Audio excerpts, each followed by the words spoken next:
respiratorio, equilibrio ácido básico, y en el último vemos endocrino. ¿Listo? La dinámica pues va a ser igual lo mismo. La grabación pues va a quedar en la nube como el semestre pasado. A mí me pareció que Teams es un poco más amigable que de pronto Zoom. Los dos son amigables, pero me gustó Teams. Entonces vamos a manejarla por Teams. ¿Listo?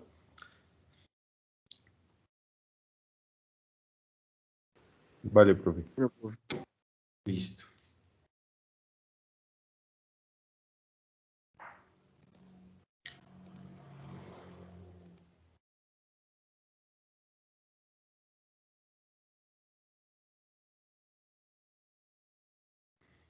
Si tienen alguna pregunta, pues lo mismo. Profe, yo tengo una pregunta. Dime, María Clara. ¿Y quién nos va a dar histología este semestre?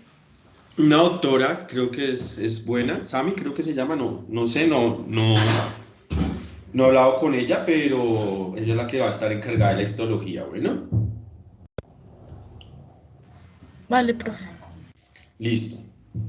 Profe, Dime, profe, señorita. en el horario dice solamente morfología y metabolismo, entonces fisiología, ¿hasta qué hora la tendremos? Normalmente las clases de fisio son de 8, los lunes de 8 a 10 y los miércoles de 8 a 10.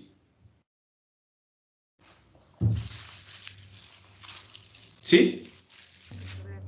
Listo, siempre vamos a manejar ese horario.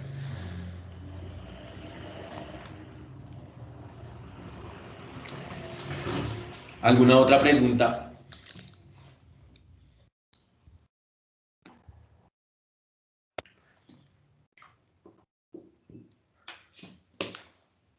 Listo, entonces no siendo más, bienvenidos a su nuevo semestre, tercer semestre.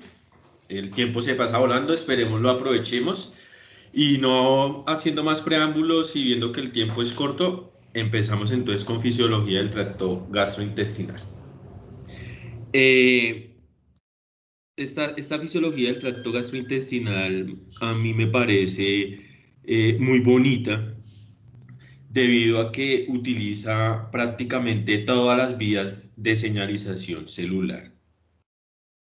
Entonces va a utilizar una vía autocrina, va a utilizar una vía neurocrina, va a utilizar una comunicación paracrina y endocrina.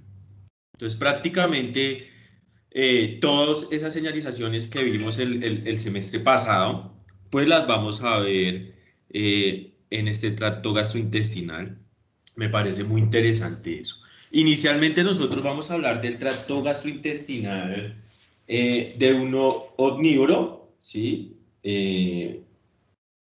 Digamos, pero cabe para todos, ¿no? Al final del bloque entraremos a hablar ya de estos animales que utilizan otros mecanismos para la generación de energías. Me refiero de pronto a los rumiantes y a los que utilizan procesos fermentativos como también los equinos. ¿Listo? Son totalmente diferentes. Acá es más ejemplado hacia humano, perro, gato, ¿sí? Cualquier cosita igual me van preguntando, no hay problema. La doctora Joana, que es la encargada de nutrición, ella le gusta que yo hable un poco de la fisiología para que ustedes vayan entendiendo un poco la clase de los rumiantes, su nutrición, cómo debe llevarse y todo eso. ¿Listo? Bueno, yo creo que ya me conocen. Eduardo Vanegas, médico veterinario de la Universidad Antonio Nariño, magíster en fisiología, especialista en endocrinología, Universidad Católica de Salta. También soy experto en el uso de modelos animales para la investigación. Estoy ahorita como estudiante de la Universidad Javeriana. También terminé un diplomado de medicina interna el semestre pasado, el año pasado con BEPA. Entonces, también me gusta dar la fisiología un poco inclinada hacia esa medicina interna para pues no olvidar algunos conceptos, ¿listo? Y ahí tenemos una gráfica referente pues a este tracto o a este tubo digestivo, ¿sí? En realidad, ¿por qué le denominan tubo? Porque pues tiene un inicio, que sería pues la cavidad oral, y un final, ¿sí? Y que a través de ese tubo van a haber unos acontecimientos muy importantes en el cuales van a actuar ciertas enzimas, ciertas secreciones, para que finalmente los nutrientes se puedan absorber. Eh, Recordemos que este tubo digestivo es el segundo tejido que se forma en los embriones, entonces digamos, es muy importante también esa parte nutricional, ¿no? Recordemos entonces que va a empezar desde la cavidad oral, ¿sí? O cavidad bucal, también lo podemos nombrar así, en la cual pues vamos a ver que los dientes, la lengua, ¿sí? Todas estas estructuras que tenemos en la cavidad oral son muy importantes en el proceso de la digestión. También vamos a ver que hay unas glándulas, como lo son las glándulas salivales, que son también anexas de este tubo digestivo y que finalmente también tienen varias funciones, ¿no? Acuérdate esa salivación que hacían los rumiantes cuando fuimos a las prácticas, ¿sí? Todo ese aumento en la producción de saliva que ellos tienen cuando comen y todo esto.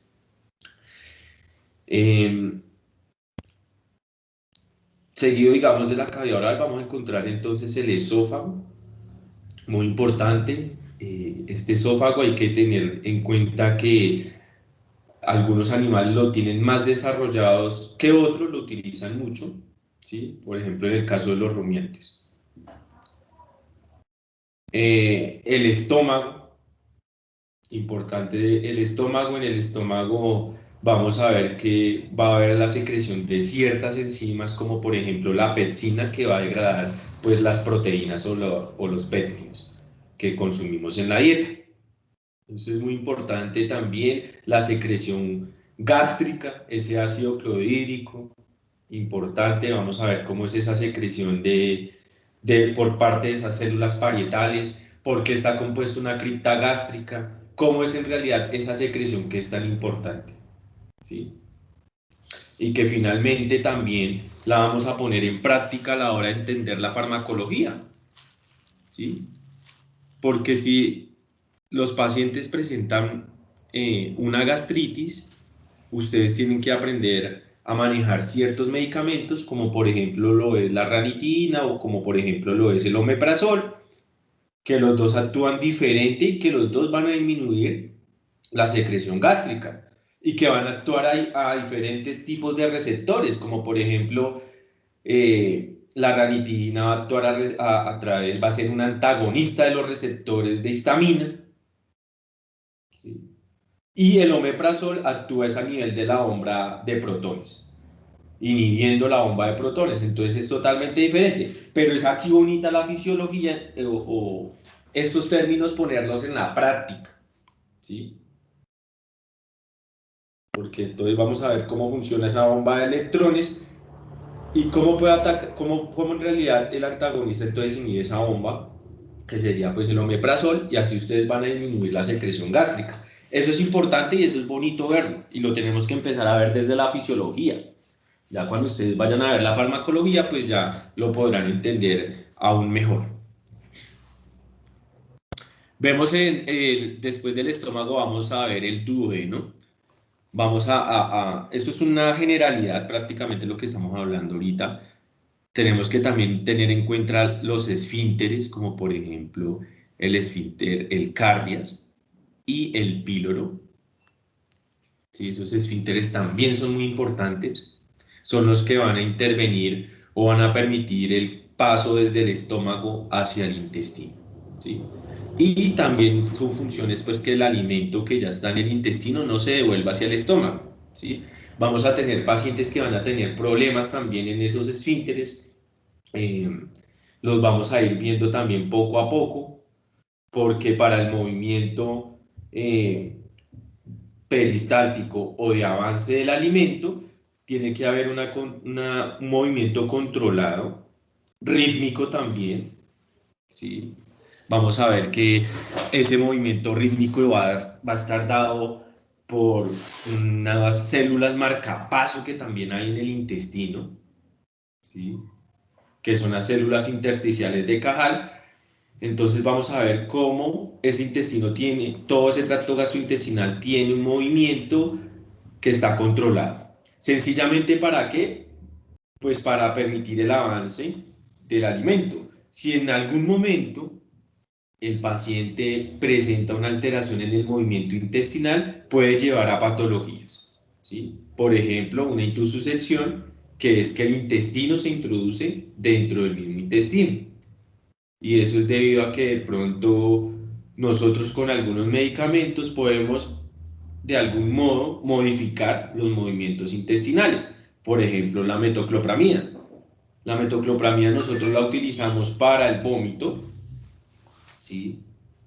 Pero además de ser un antiemético, es un procinético. O sea que también tiene la particularidad de generar movimiento intestinal, ¿sí? Entonces, un exceso de esa metoclopramida en algún modo me puede generar alteraciones en movimientos intestinales y llevar a patologías como por ejemplo la intususcepción.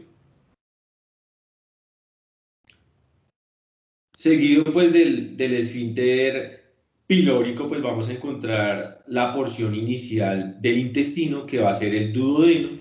En ese duodeno es donde vamos a ver una parte proximal, que es el asa sigmoidea. En esa asa sigmoidea van a llegar o van a estar dos papilas, la papila duodenal mayor y la papila duodenal menor, en las cuales pues van a llegar el conducto colédoco, que es el conducto biliar, y el conducto pancreático, ¿sí? Y es donde se van a generar pues en esta porción inicial del duodeno pues la actividad enzimática ofrecida por los diferentes jugos o secreciones, tanto biliar como pancreática. También en el duodeno, más distal, pasando la asa sigmoidea, empieza todo el epitelio de absorción. Es un epitelio cilíndrico ciliado, o sea que tiene cilios o unas microvellosidades, y esas microvellosidades son las que van a permitir la absorción de algunos nutrientes o de algunos iones o electrolitos, como por ejemplo lo son el sodio, la glucosa, ¿sí? Vamos a ver que toda esa absorción se va a dar a nivel entonces de ese epitelio intestinal, ¿sí? Y que ese epitelio intestinal es el sitio donde el parvovirus canino se va a ir a replicar. ¿Sí ves? Entonces, muy importante las enfermedades. A mí me gusta relacionarlo con la clínica. Ustedes saben que yo soy meramente clínico también. Entonces, digamos, el parvovirus canino, para algunos lo han escuchado, es un virus. Ahorita está de moda los virus por el coronavirus, ¿sí? El parvovirus canino es un virus pequeño. Y en realidad, ¿qué es un virus? Pues es un material genético encapsulado, que ese material genético necesita unas células o unos hospedadores para permitir su replicación. ¿Dónde lo hace el parvovirus? Pues en el enterocito del duodeno y demás porciones del intestino. Yeyuno también lo alcanza a afectar este. Entonces, ¿qué pasa? Que el parvovirus se va a ir a replicar, va a utilizar el núcleo de la célula del epitelio intestinal, va a utilizar el ADN de esa célula y va a empezar a replicar partículas virales, ¿sí? Que después se van a encapsular, y cuando hay una gran cantidad de virus en la célula, pues la célula atraviesa la membrana celular, rompe la célula y va a su objetivo final, que va a ser la médula ósea, ¿sí? Entonces, por eso esos pacientes con parvovirus vamos a ver que van a tener diarrea con sangre y vómito. Pero ojo, el paciente con parvovirus no va a morir por por la destrucción de este epitelio va a morir porque como va a la médula ósea el parvovirus y es mieloproliferativo, ¿sí? Va a afectar entonces la producción de leucocitos, de eritrocitos y de plaquetas. Entonces esos pacientes con parvovirus van a tener siempre una baja en esa línea, en el hematocrito, en la línea de leucocitos y en las plaquetas. Y de eso muere, porque en realidad no puede, si no tiene vacunas, no va a poder generar anticuerpos o no va a poder neutralizar el virus.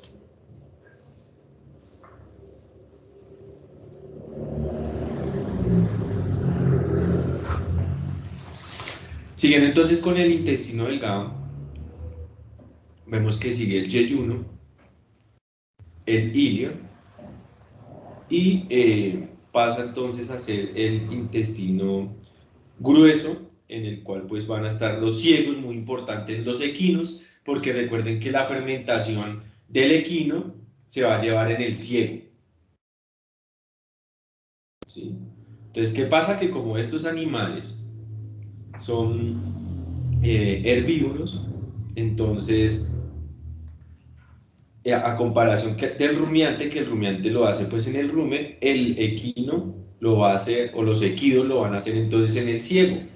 Muy importante el ciego. ¿Dónde está el ciego? Del lado derecho del animal.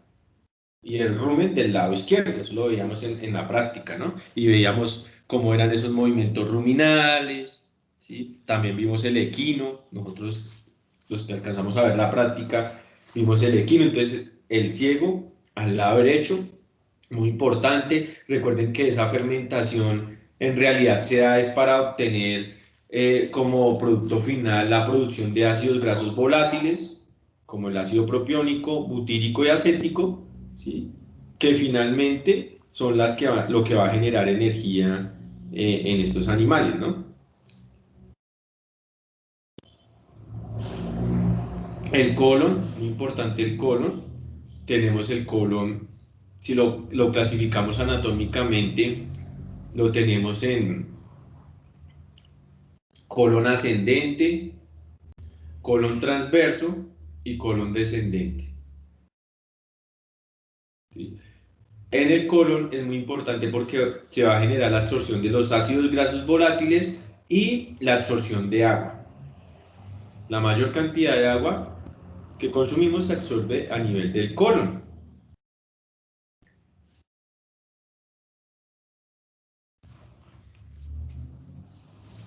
Y terminamos entonces con el recto y el ano. ¿Sí? También vemos las glándulas accesorias, mira el hígado, el páncreas, nos muestran las glándulas salivales. ¿Sí? Mira la irrigación que tiene ese intestino es muy importante. Recordemos que la circulación esplátnica se le puede denominar también a esa circulación intestinal o del tracto gastrointestinal, ¿sí? Diferente a la del vaso, ¿no? La del vaso sería esplétnica y esplátnica con A sería para la circulación que se refiere al tracto gastrointestinal, ¿sí? Son terminologías que, digamos, se utilizan, entonces, pues, es importante también tenerlas en algún momento porque de pronto una pregunta del doctor Sánchez, que a él también le gusta con su anatomía hacer ese tipo de preguntas, hay que también tenerlo claro. Recordemos que el 25% del volumen sanguíneo, del gasto cardíaco, está a nivel intestinal. ¿Sí? Entonces es muy importante. Y que toda esa circulación o todos esos nutrientes absorbidos por todo el tracto gastrointestinal finalmente van a llegar al hígado. ¿Sí? Y del hígado va a salir la vena entonces porta, y la vena porta entonces va a llegar a la vena cava, y la vena cava va a llegar entonces a la aurícula derecha. Entonces prácticamente esa circulación es muy importante el hígado, su absorción, su metabolismo, ¿sí? Recuerden que el hígado es el que metaboliza también prácticamente todos los nutrientes, los fármacos, ese es el que en realidad determina si el nutriente se va a almacenar o si se va a llevar a la célula periférica a generar energía. ¿Sí? Entonces es muy importante también ese hígado. Vamos a ver el hígado, vamos a ver el páncreas, vamos a ver la cavidad oral, vamos a ver el esófago, vamos a ver el estómago, vamos a ver el duodeno, todas las porciones del tracto gastrointestinal que acabamos de nombrar, la vamos a ir viendo poco a poco.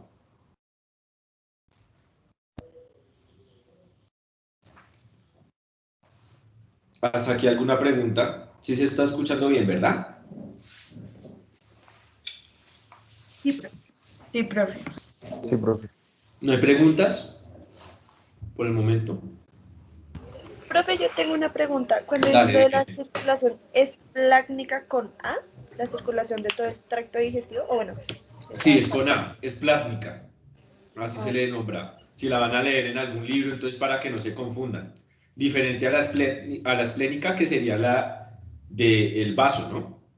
Todo lo que es esplétnico hace referencia al vaso y esplátnico al tracto gastrointestinal. Gracias, profe.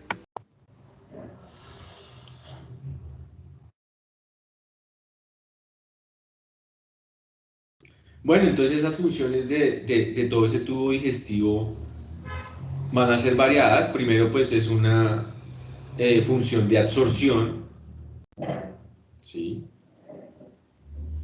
También tiene una función secretora, ¿sí? Va a tener esa función de almacenamiento en algún momento.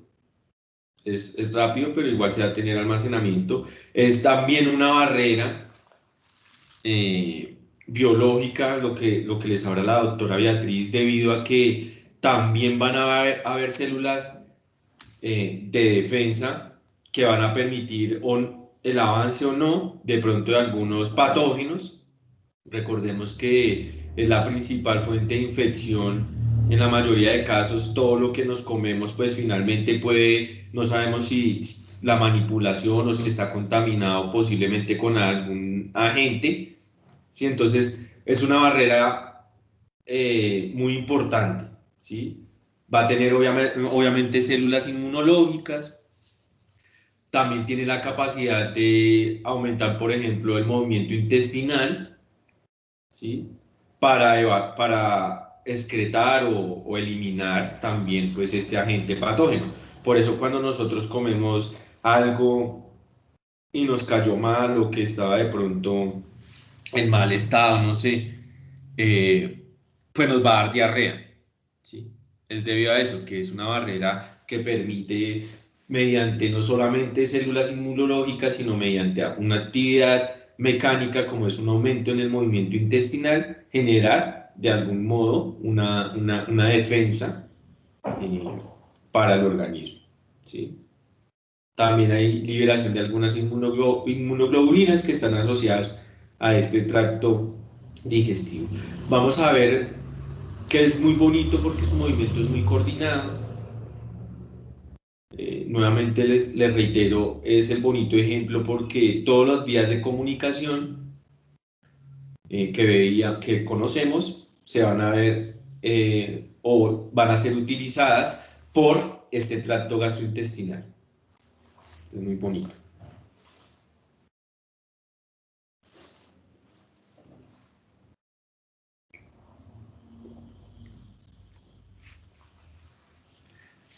Ahí ya tenemos una imagen de la fisiología de Borón, en la cual vemos las diferentes capas que van a estar recubriendo, que van a estar en la composición del tracto gastrointestinal.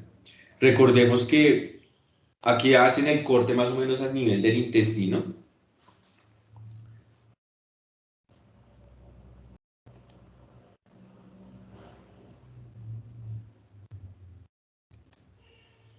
Vamos a tener unas células, vamos a tener serosa, mucosa y muscular. Esas capas son muy importantes, las mismas que tenemos también en los vasos sanguíneos, como les mostraba la vez pasada. Se van a ver también en estos órganos del tracto gastrointestinal. A nivel intestinal, entonces, vemos que hay una mucosa, ¿sí? Que esa mucosa va a poseer las microvellosidades, es un epitelio cilíndrico ciliado. Esas microvellosidades son las que van a permitir la absorción de los nutrientes. Muy importante eso. Vamos a tener entonces una submucosa, ¿sí? Vamos a tener una capa muscular, importante porque la capa muscular, aquí hay dos tipos de capas musculares. Una capa que es interna, que es circular, o sea que se dirige la capa rodeando prácticamente la mucosa, dando la forma circular, por eso tiene ese nombre, y una longitudinal que va a ir a lo largo, hacia toda la longitud del intestino, del tracto gastrointestinal. Y luego vamos a tener la serosa. ¿Por qué muestro esta imagen? Porque ahorita vamos a ver dónde están unos corpúsculos de Meissner o de Auerbach, que son las que van a mantener unas neuronas que van a permitir la motilidad intestinal. Aquí a nivel del intestino, nosotros, creo que lo último que vimos, bueno, el semestre pasado vimos sistema nervioso, creo que fue para finalizar. Entonces aquí es muy importante también ese sistema nervioso que hay a nivel del tracto gastrointestinal. Es un sistema nervioso enteral, ¿sí? Entonces nosotros cuando vimos la fisiología del sistema nervioso veíamos que era sistema nervioso central, su clasificación, y sistema nervioso periférico, ¿sí? Que el sistema nervioso periférico teníamos un autónomo, y que el autónomo era simpático y parasimpático, ¿verdad? Adicional a eso, hay un sistema nervioso entonces visceral, ¿sí? Y un sistema nervioso importante que sería el sistema nervioso enteral. Más adelante vamos a ir viendo todo eso, no nos afanemos. Solamente esto es como una introducción pues a este tracto gastrointestinal, porque siempre es un poquito largo, es extenso, pero es muy bonito, a mí me encanta. Entonces, esta gráfica es importante para tener en cuenta, también muestra cómo prácticamente es su histología, ¿sí? Su anatomía, cómo es la disposición, digamos, de algunos vasos sanguíneos, ¿sí? Vamos a ver que también tiene glándulas, porque de algún modo se necesita secretar moco, por ejemplo, ¿sí? Bueno, hasta acá pregunta.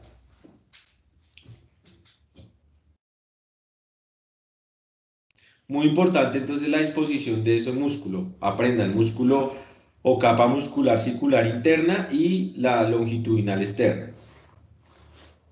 Si tienen alguna pregunta, vayamos hablando de una vez o preguntando.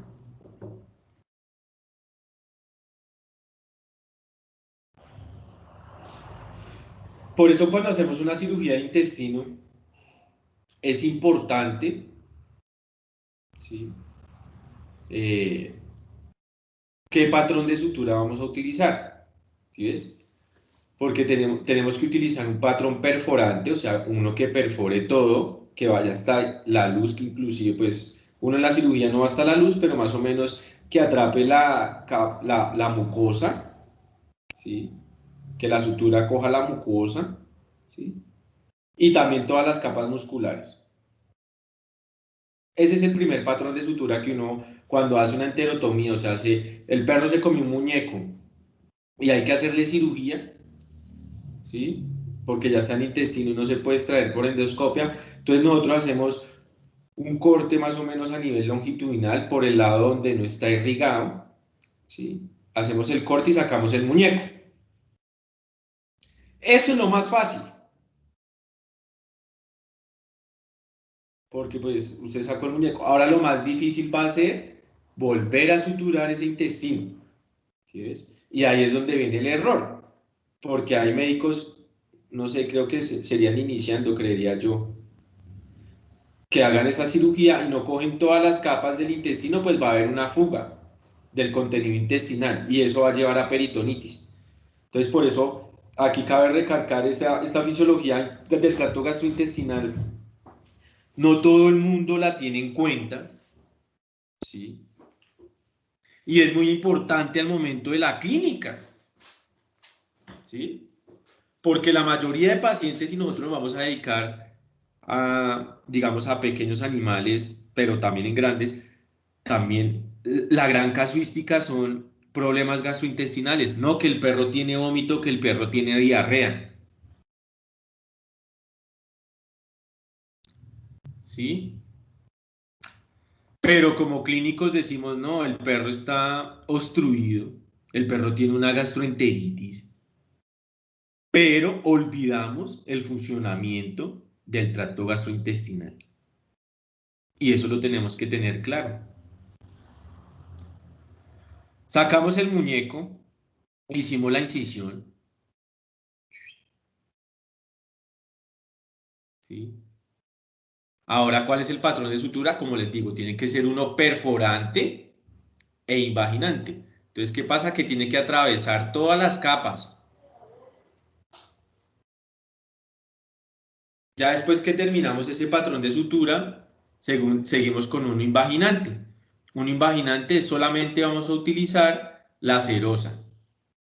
Vamos a hacerla prácticamente sobre la serosa y cuando usted termina, pues va a generar un cierre más hermético. Se hacen 2 patrones de sutura. Muy importante cuando vean su cirugía. ¿Sí? Y hay veces pues olvidamos esto y finalmente pues generamos peritonitis y el animal puede morir. ¿Sí? Cuerpos extraños ustedes lo van a ver de cada día, que se comió una pelota, que se comió un hueso de una costillita de cerdo, que se comió una tapa, que se comió una media, ¿sí? Eso es muy frecuente, muy frecuente, ¿sí? Que se comió un vinipel, ¿sí? Esto es muy importante, muchachos, porque de aquí también depende nuestro tratamiento, ¿sí? Digamos, si tiene un cuerpo extraño, no todos los cuerpos extraños los vamos a ver. Vamos a ver un cuerpo extraño completo que es que obstruye toda la luz intestinal, ¿sí? Toda, no va a haber paso de nada, se quedó ahí, por ejemplo, una pelota. O es un cuerpo extraño incompleto o lineal, como por ejemplo los hilos. Los gatos se comen los hilos, ¿sí ves? Entonces van a tener también un tipo de obstrucción que si nosotros utilizamos un medicamento como por ejemplo la metoclopramida, que es la mayoría de médicos veterinarios utilizan la metoclopramida porque es el que tienen más a la mano, es el más popular, inclusive en la medicina humana también, ¿sí? Pero si está obstruido no lo podemos hacer. ¿Por qué? Porque me va a mover el intestino, va a generar un movimiento intestinal. Y si yo genero ese movimiento intestinal, pues voy a exacerbar aún más la obstrucción y puedo generar que el intestino se introduzca dentro del mismo intestino, sea una itususección o una torsión intestinal. ¿Sí? Entonces, ya desde chiquitos nosotros vamos a manejar medicamentos, vamos a hacer diagnósticos, pero tenemos en realidad que saber de dónde es que actúan este tipo de medicamentos, cuáles son sus consecuencias y cómo lo sabemos también aprendiendo la fisiología.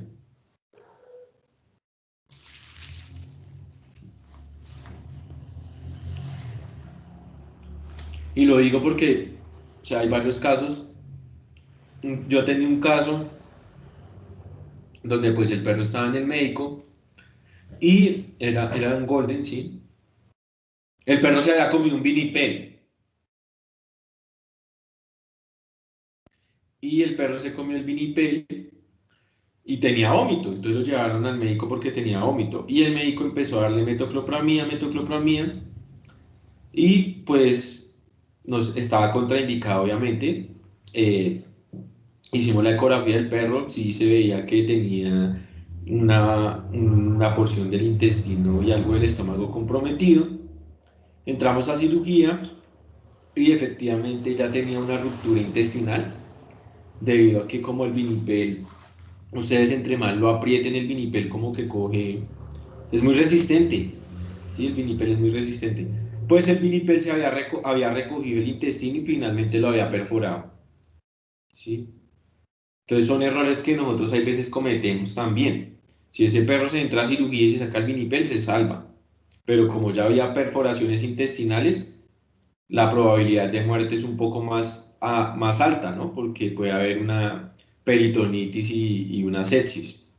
Entonces, es para evitar todos esos errores. Nosotros acá podemos cometer errores, pero en la vida profesional hay que intentar cometerlos menos posibles, con el fin, pues, de pronto de salvar a los animales.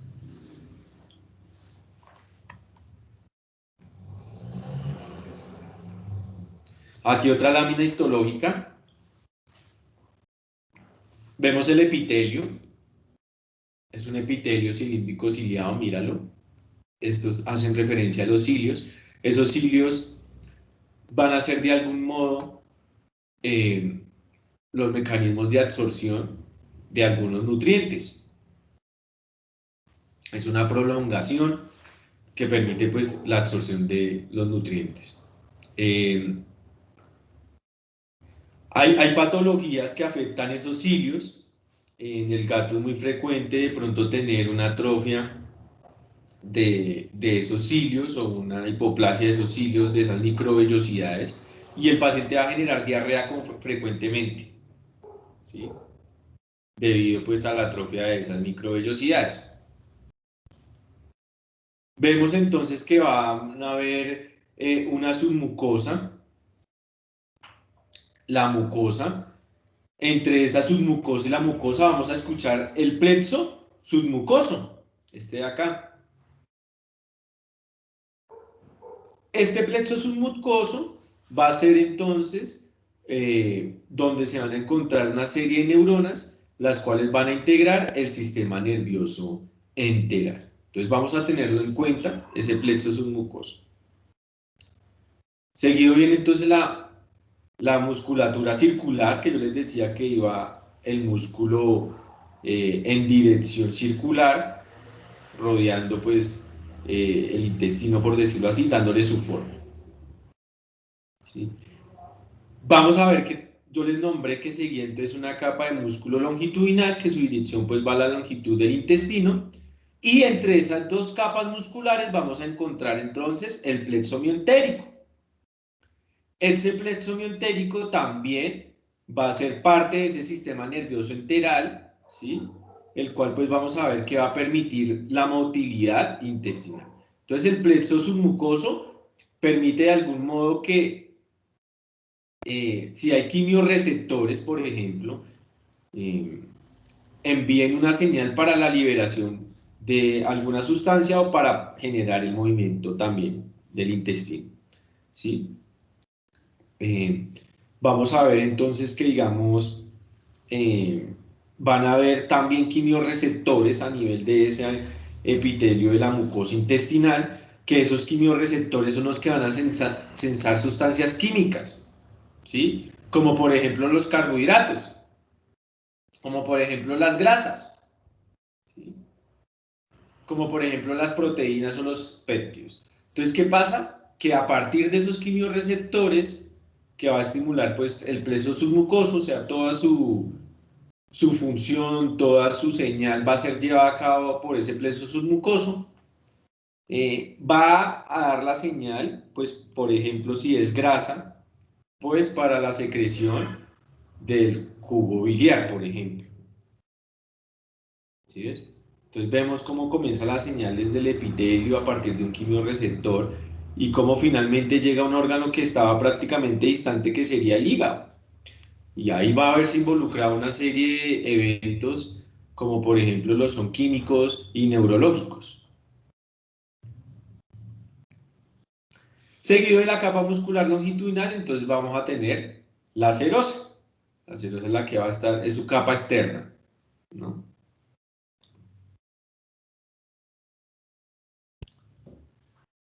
¿Alguna pregunta hasta este momento? ¿Vamos muy rápido o vamos bien? No, profe, vamos bien. Listo, Vamos bien, profe. listo. Entonces recordemos la histología. La capa 1, la capa epitelial, 2, la lámina propia, 3, la capa muscular de la mucosa, 4, la submucosa, 5, el pleso submucoso, 6, la capa muscular interna circular, el plexo mientérico, la capa muscular longitudinal externa y la serosa. Son 9 componentes histológicos de ese intestino o de ese corte. Y así se mantiene prácticamente en todo el tracto gastrointestinal. Lo único que va a variar van a ser los tipos de célula dependiendo pues de la porción del tracto en que se encuentre. ¿Sí? Por ejemplo, ya en el colon ya no van a haber tantas células epiteliales. Por ejemplo, vamos a ver también las criptas de Langerhans, ¿sí? El Bruce borde, que es el borde de cepillo, que es el sitio donde más se genera la absorción de nutrientes.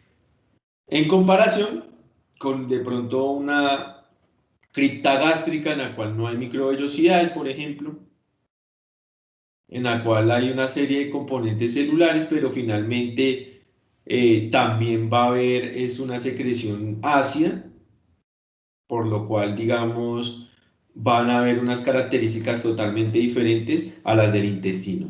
Pero en cuanto a su composición histológica, prácticamente todo el tracto gastrointestinal la tiene. Tiene una capa de epitelio, una lámina propia, una capa muscular de la mucosa, la submucosa, el pleso submucoso, la capa interna circular, el plexo mientérico y la longitudinal externa y la serosa. Ese es el componente. Si yo voy a hacer una incisión en el estómago porque si el perro se comió, no sé, una tapa o una pelota y no pude sacarla por endoscopia, me tocó por gastrotomía, voy a atravesar estas mismas capas, desde la serosa hacia la mucosa. ¿Sí? Son las mismas. Lo mismo a nivel del esófago, lo único que va a cambiar es las porciones y eso lo vamos a ir viendo poco a poco, que hay más músculo que otro, que de pronto no va a haber tampoco células con epitelio cilíndrico ciliado, sino va a haber otro tipo de epitelio, ¿sí? Que van a cambiar entonces esas conformaciones tanto del músculo circular como del longitudinal. Y que eso permite que en algún momento haya diferencia entre las especies y que unos tengan un esófago más desarrollado que otros.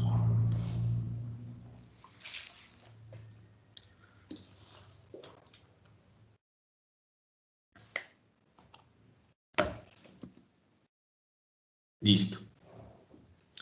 Ya hablando pues de la anatomía y de la histología del tracto gastrointestinal, vamos a hablar entonces de las funciones del tracto gastrointestinal.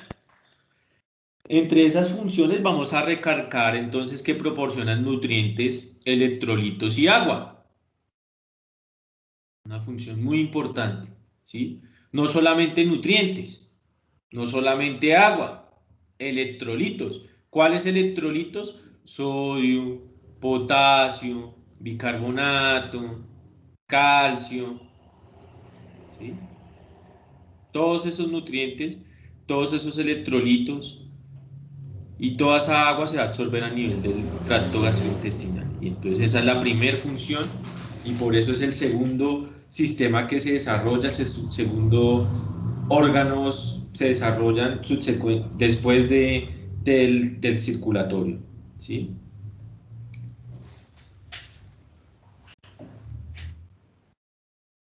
Además, tiene otras funciones, que es de motilidad, que es movimiento, de secreción, de digestión, y de absorción y de almacenamiento. Es muy importante esas funciones Esa función de motilidad, vamos a ver que la motilidad intestinal es dependiendo del movimiento. Hay un movimiento que es el movimiento peristáltico, que es de avance del contenido, o sea, en disposición aboral, o de segmentación, que es de mezcla. Hay que tener, y eso es que es cuando hay contenido. ¿Sí? Entonces, peristaltismo es de avance del contenido, y de segmentación es de mezcla. ¿Sí? También hay otro movimiento intestinal que se da cuando el paciente o la persona está sin alimento en su tracto gastrointestinal. A ese se le llama el complejo motor migratorio. Y ese movimiento es un movimiento para limpiar el intestino, para limpiar todo ese tracto gastrointestinal. ¿Sí? Entonces, no confundamos la motilidad, la segmentación y el complejo motor migratorio. De secreción, entonces ya hablábamos que hay una secreción de saliva que tiene alguna función, hay secreción de ácido clorhídrico, secreción gástrica, secreción pancreática, secreción biliar, que finalmente pues tienen algunas funciones más, las vamos a ir conociendo poco a poco. De digestión, ya sabemos entonces que la digestión de algunos alimentos inclusive empieza desde la boca. ¿Ustedes creen qué nutriente creen que comienza la digestión en la boca?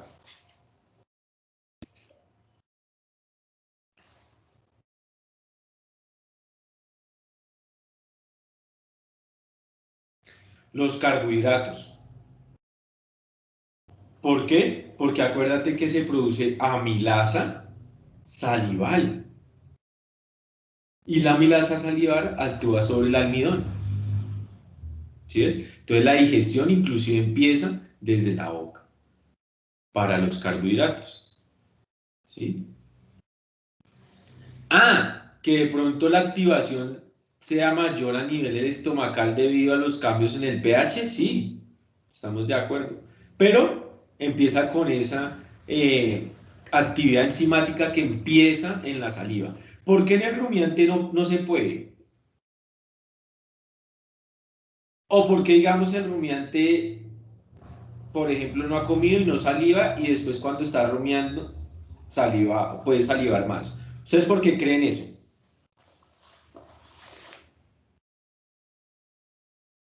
También no son carbohidratos. ¿Cómo? ¿Quién es Sebastián Neutal? Porque al momento de sí, señor. Yo, Porque al Sebastián. momento de realizar... hola, profe, ¿cómo estás? Al momento de realizar la rumia, pues él tiene que volver a humedecer el bolo alimentario para que él vuelva pues a la boca para rumiar, como le quieran decir, y así volver a bajar. Entonces la producción salival va a aumentar obviamente para volver a humedecer el bolo. Además de que al momento de volver a la boca se va a ver una destrucción de algunos minerales o materiales que estén presentes. De algunos carbohidratos que de pronto no son estructurales, porque es que el carbohidrato estructural, que es el que va a ser el componente de la celulosa, es de difícil degradación, muchachos. ¿Sí ves? Entonces, inicialmente no se puede degradar por la saliva, pero a medida que hayan los procesos ruminales de algún modo generado acción sobre esas partículas que consumió el animal, pues de algún modo cuando vuelve a hacer la rumia, que es volverlo a la cavidad oral para volverlo a remasticar, sucede lo que dice Sebastián. Uno, el bolo vuelve y se lubrica, pero dos, también que permite la actividad enzimática en ese momento. Después o sea, en el momento en que está haciendo la rumia, o sea, hasta ese momento es en realidad donde las enzimas producidas en la saliva o que se secretan con la saliva van a actuar en ese momento, no cuando el animal está cortando el pasto inicialmente y que se lo está consumiendo, no, es cuando está generando el proceso de rumen. Muy bien, Sebastián. Para los que no conocen a Sebastián, Sebastián Neuta es un compañero que lamentablemente está volviendo a ver la materia. Entonces, cualquier cosita también, él es compañero de ustedes para que no... Creo que es el único que está repitiendo la materia, pero entonces para que lo tengan en cuenta, muchachos. Bueno, ¿listo, Sebastián?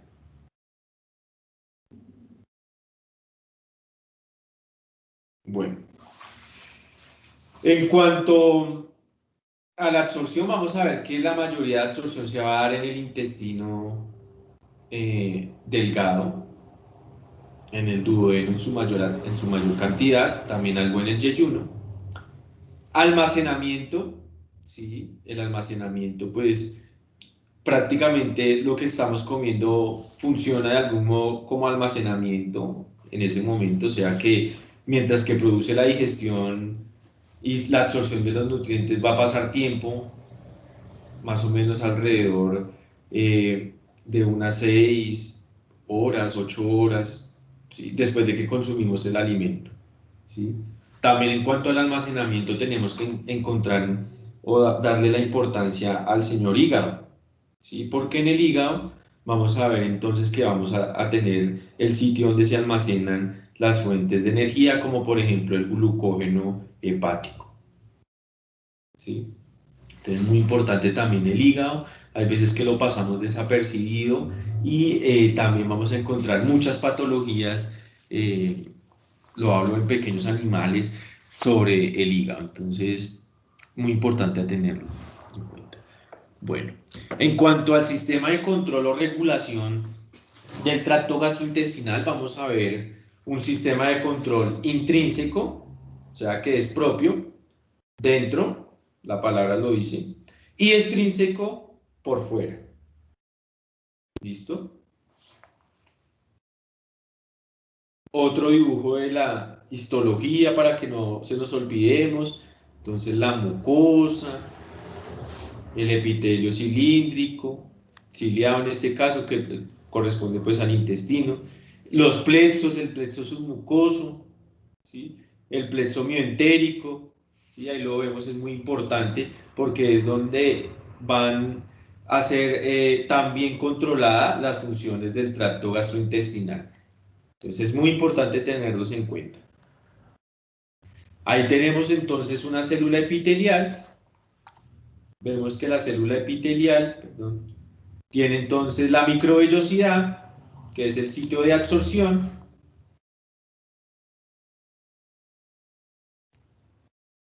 ¿Sí? Hay un complejo de unión que va a permitir pues la unión de varias microvellosidades junto con los desmosomas. Mira, estos desmosomas son muy importantes, son unas proteínas que van a permitir la unión entre las diferentes células del epitelio intestinal y va a permitir pues también su comunicación entre ellas, ¿no? Vamos a ver que tiene un retículo endoplasmático rugoso, contiene varias mitocondrias, ¿sí?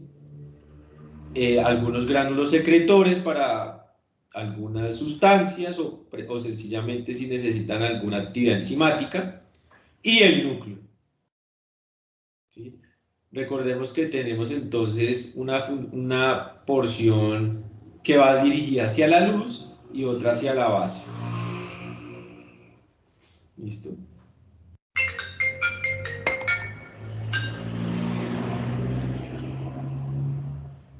¿Qué va a pasar cuando absorben el nutriente o el electrolito o el agua? Pues va a haber este movimiento. Y finalmente va a atravesar la barrera o la porción vasolateral. Y acá va a haber un vaso sanguíneo que finalmente pues va a transportar ese nutriente o ese electrolito que se absorbió a nivel intestinal, ¿sí? Entonces no se les olvide cómo es una célula intestinal, aquí viene la luz, ¿sí? La microvellosidad importante, como les decía, hay algunos animales que tienen alteración de las microvellosidades y, por ejemplo, vienen atrofiadas, o sea, vienen cortas, o nacen sin estas microvellosidades. El gato es muy frecuente que ocurra eso. Y va a generar diarreas.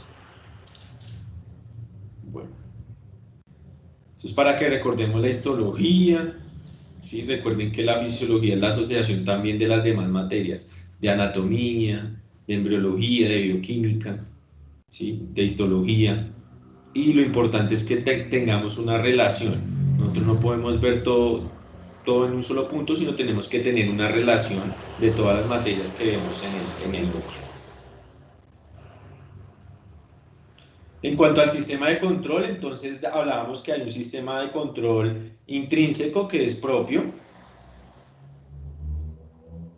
Y ese sistema de control intrínseco entonces va a estar constituido por el sistema nervioso enteral, por algunas hormonas digestivas, como por ejemplo la gastrina, la colecistoquinina, el péptido inhibidor gástrico, la secretina y la motilina. O sea que estas hormonas, o sea que se van a producir unas hormonas a través del tracto gastrointestinal y como son producidas y actúan en el mismo tracto gastrointestinal, van a mantener un control entonces intrínseco que es propio prácticamente de ese tracto gastrointestinal. Y pues vamos a ver entonces que hay un sistema en el cual vamos a utilizar una vía de comunicación autocrina, neurocrina, endocrina.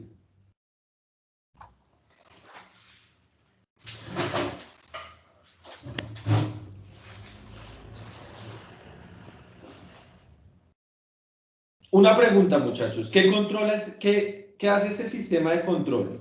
¿Qué controla?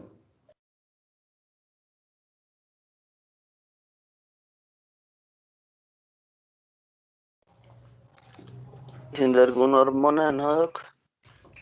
Las funciones del tracto gastrointestinal, todas las funciones del tracto gastrointestinal de almacenamiento, digestión, secreción, ¿sí? De proveer los nutrientes, van a ser regidas por este sistema de control que es intrínseco, que es propio, en el cual está el sistema nervioso enteral y las hormonas digestivas,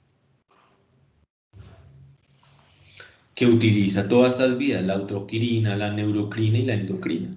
Totalmente de acuerdo. ¿Preguntas? El movimiento también tendría una... Claro, por eso está la motilina, mira. La motilina es la que va a manejar el movimiento intestinal. Ok, profe. De secreción, mira, tenemos la secretina. ¿Sí? De la secreción de ácido clorhídrico, la gastrina. ¿Sí? Y todas esas hormonas se producen en el tracto gastrointestinal. Ya ahorita vamos a ir viendo poco a poco esas hormonas o esos péptidos digestivos, bueno. Pero vayan preguntando, porque es que digestivo es bonito, pero es complejo. Entonces, digamos, si Profe, no me entienden, me toca devolverlo, aclararlo de una vez. Señorita, profe, ¿tú me puedes volver a indicar, por favor, cuáles, bueno, qué son las hormonas PIG y CCC, claro, por favor? la CCCC, esa es la colecistoquinina. Muy importante esa colecistoquinina, ¿sí? Porque la vamos a ver influenciada en las secreciones del contenido biliar y del contenido pancreático. Y la PIG es el péptido inhibidor gástrico.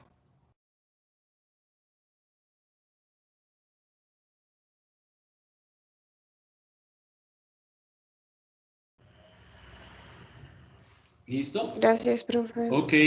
¿Alguna otra pregunta? Toca que vayamos Pero preguntando eso es importante. Dime. cuando usted nos comentó que algunos animales nacen con las microvellosidades muy cortas o en su defecto que nacen sin ellas, Ujú. ¿ellos mueren o digamos hay algún tratamiento o algo así? Pueden morir, sí, señor. Si digamos O sea, nacen ya no así, tienen mueren. salvación. No porque hay una atrofia del intestino y no van a absorber los nutrientes. Entonces son gatitos que vemos o perritos que vemos con diarrea desde el nacimiento. Entonces finalmente mueren de emanciación porque no pueden absorber nutrientes. Ah, ok, profe, gracias. Ok. ¿Qué otra pregunta, muchachos?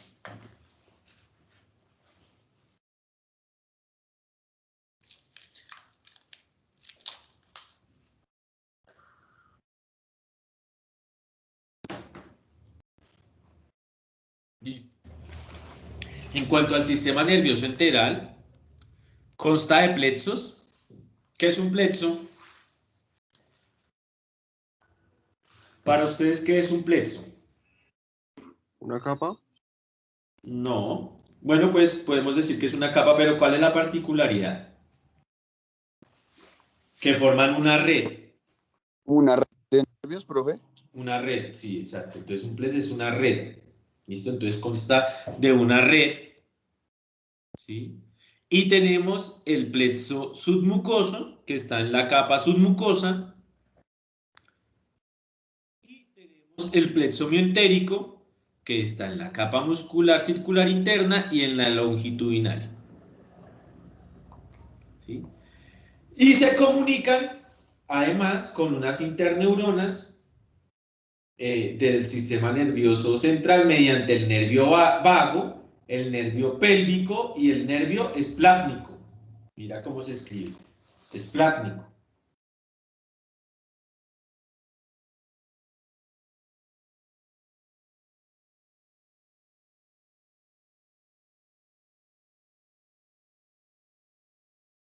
¿Listo? Entonces mira que el nervio vago también tiene funciones sobre el tracto gastrointestinal. ¿Cuál es la función del nervio vago sobre el tracto gastrointestinal? ¿Ustedes qué creerían? Serían los movimientos peristálticos, ¿no, profe? ¿Pero qué hace? ¿Los aumenta o los disminuye? Los... Aumenta. Última palabra. Señor. Última palabra. Ay, no sé. Pues no sería como que lo ayuda a regular, como mantener el equilibrio de los movimientos. ¿Cuáles son las funciones del vago?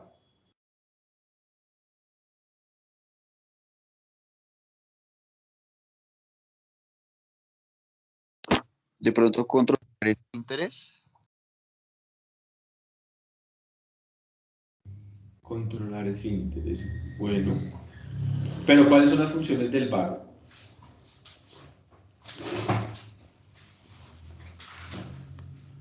¿Qué se acuerdan del vago?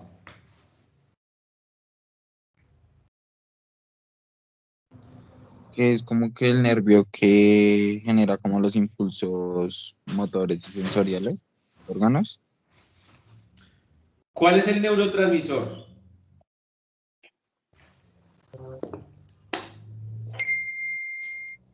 ¿Es simpático o parasimpático? Parasimpático, profe. Parasimpático. ¿Y cuál es el neurotransmisor?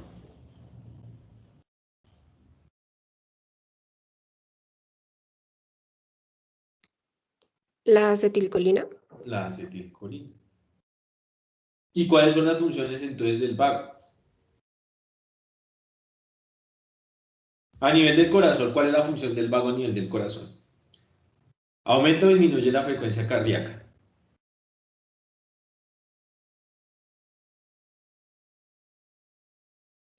La disminuiría, ¿no? Porque, pues La porque disminuye. el neurotransmisor es la acetilcolina. Ajá, entonces la disminuye. Y el simpático la aumenta, ¿no es cierto?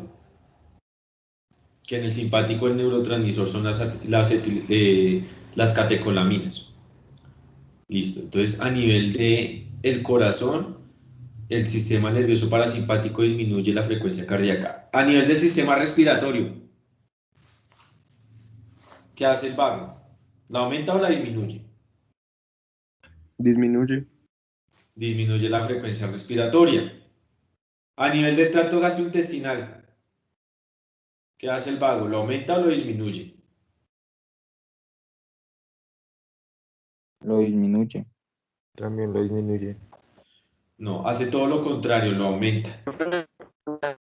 Entonces vamos a ver que la acetilcolina va a aumentar, va a estimular la secreción de saliva, va a estimular la secreción, de los jugos biliares, de los jugos pancreáticos, va a estimular el movimiento intestinal, ¿sí? Y por el contrario, la vía simpática lo va a inhibir.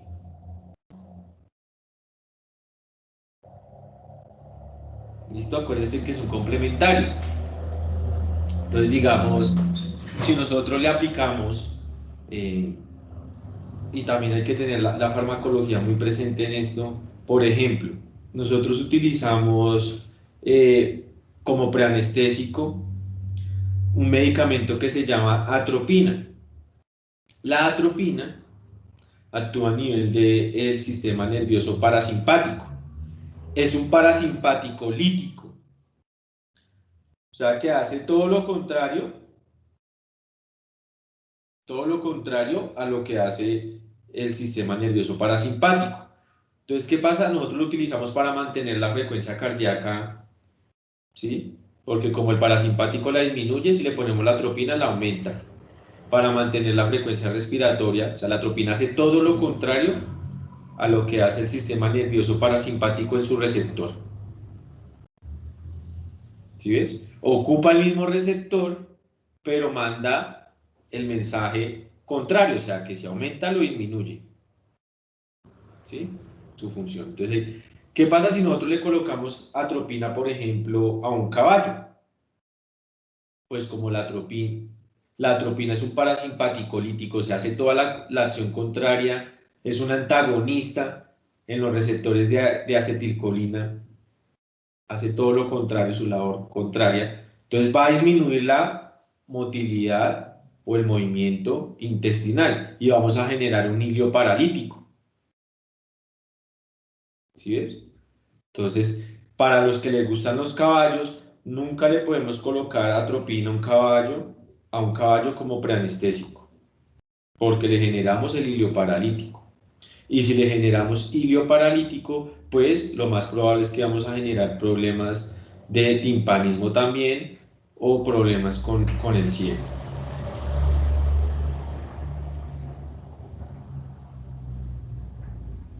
Pero entonces la idea es que, mira, tenemos que ya ir recordando cosas que vimos el semestre pasado.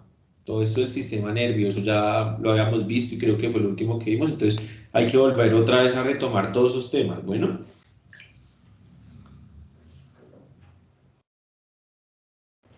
El sistema nervioso enteral entonces está constituido también por neuronas tanto sensitivas como motoras. Y esa información sensitiva pueden provenir de mecanorreceptores o de quimiorreceptores. Los mecanorreceptores van a estar en las capas musculares y los quimiorreceptores van a estar en la mucosa. De ahí va a venir entonces esa información sensitiva.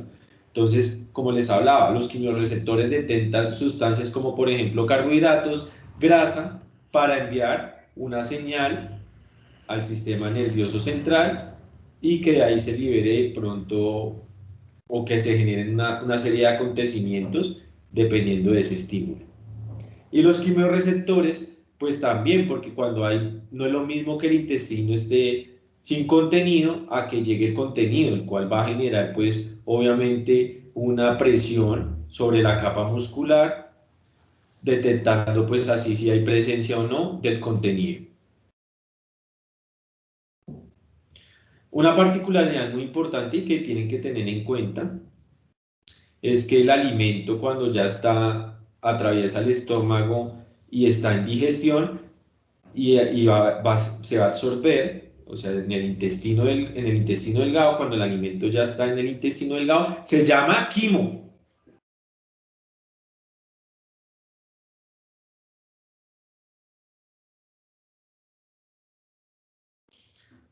¿Listo? Y cuando ya es absorbido a través de vasos sanguíneos y está en circulación, se llama kilo.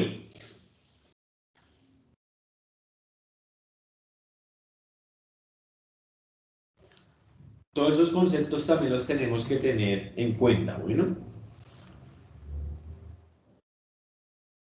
Qué pena, profe, ¿cómo se llama el último que dijiste?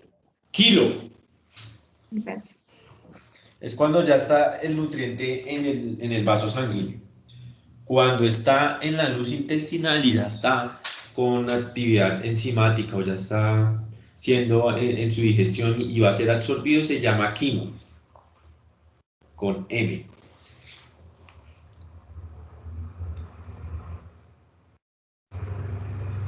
Ese sistema nervioso entérico va a inervar entonces el músculo de la vasculatura, el músculo del tracto gastrointestinal y las glándulas.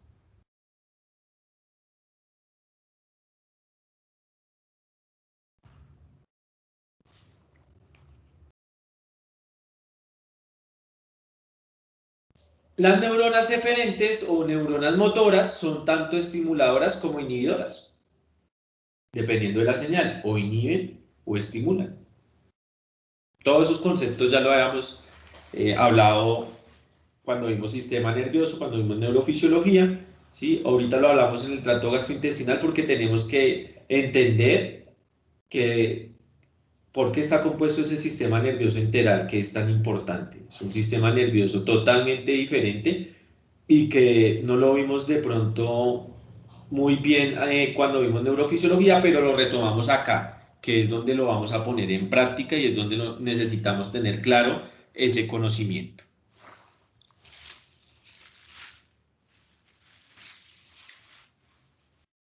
Y ahí vemos el sistema nervioso enteral.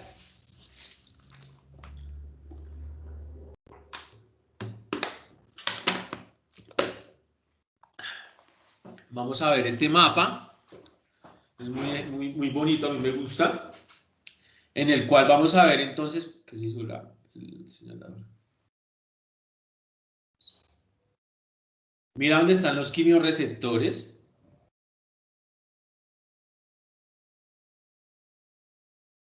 ¿Sí? En la mucosa. Esta gráfica, pues entonces muestra la mucosa. Vamos a verlo para lo que no lo hemos entendido. La mucosa. El plexo submucoso. Míralo. El plexo miotérico. ¿Sí? Tenemos que verla desde ahí. Vemos, mira los quimiorreceptores. Y vemos, mira los plexos. Es una red de neuronas, mira, que están en contacto tanto como con los quimiorreceptores, ¿sí? Con mecanorreceptores, con células endocrinas, ¿sí? Muy importante. Lo mismo el plexo mientérico, míralo acá, es una serie de red que va a estar en contacto entonces con la vía parasimpática o la vía simpática, que va a permitir o no el movimiento del músculo, bien sea para generar un movimiento peristáltico, un movimiento de segmentación o para estimular el complejo motor migratorio. ¿Listo? Y vemos que ese sistema nervioso enteral está regido bajo el sistema nervioso periférico también, como lo es el autónomo, como lo es el simpático y el parasimpático. También está regido, es una comunicación, ¿sí?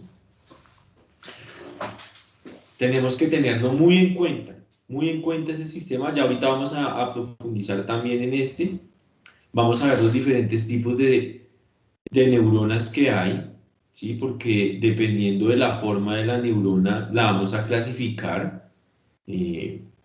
También vamos a ver que hay una serie de ramificaciones, ¿sí? De una neurona o de un nervio con el fin de que una misma neurona en realidad maneje una gran cantidad de un segmento intestinal. ¿Por qué? Porque el movimiento tiene que ser sincronizado, ¿sí? Entonces, es mejor que la función la lleve a cabo una sola neurona, ¿sí? Vamos a ver cómo son las varicosidades, cómo en realidad esas neuronas cogen o abarcan un amplio segmento y son las encargadas pues de mantener el ritmo adecuado y el movimiento adecuado en esa porción o en ese segmento intestinal. Entonces es muy importante entenderlo esto, y no sé si hay alguna pregunta.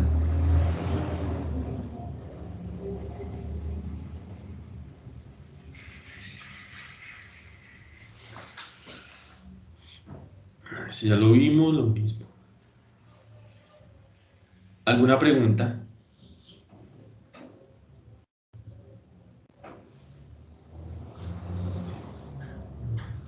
No, profe. Listo. Al plexo submucoso también se le puede llamar plexo de Meissner, y al plexo mientérico el plexo de Haber-Bosch. También encontramos en los libros como ese tipo de nombres. ¿Listo?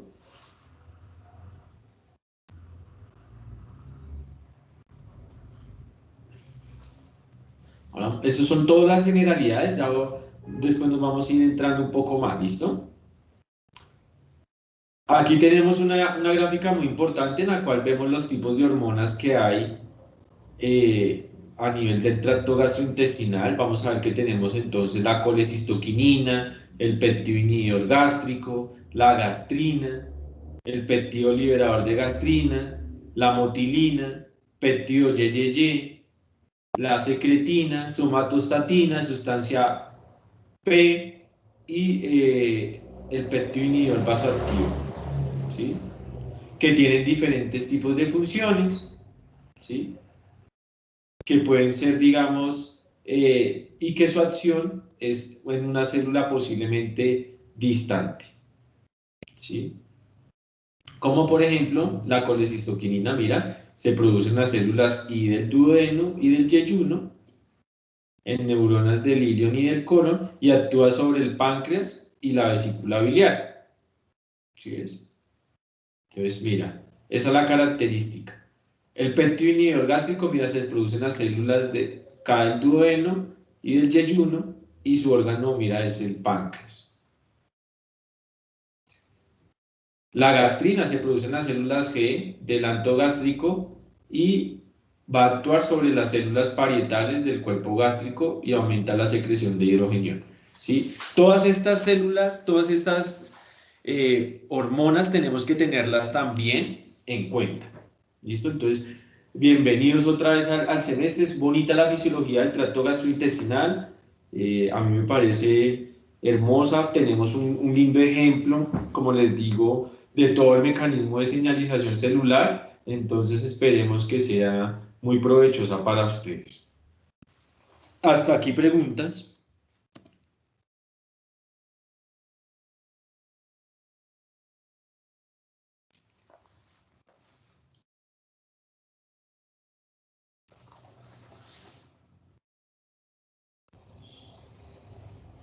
No, profe. Listo, chicos. Yo creo que podemos inicialmente dejar hasta acá, pues para empezar a hablar ya del sistema de control extrínseco, para que no nos confundamos y para que empecemos ya a repasar estos términos, y nos veríamos entonces el lunes a las 8 de la mañana. Esto pues quedan aquí grabadas las clases. Cualquier cosa, ya tienen mi número. No sé si tengan alguna pregunta.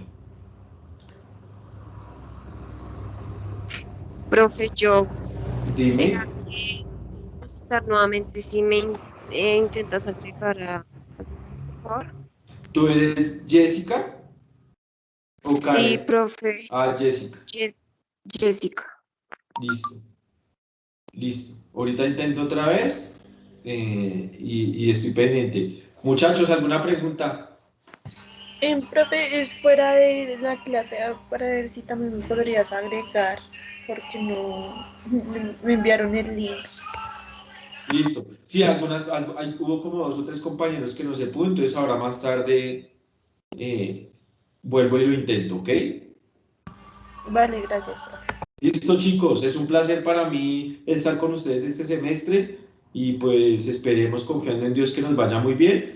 Iniciamos, ustedes saben que yo inicio es de una y pues hay cositas que de pronto hay que empezar otra vez a retomar. ¿Listo? Listo, muchachos. Gracias, profe. Dios los Vale, bendiga. Gracias, profe. listo. Me avisan Gracias, cualquier profe. cosa, por favor. Estoy pendiente. Listo, profe, gracias. Feliz día. ¿Listo?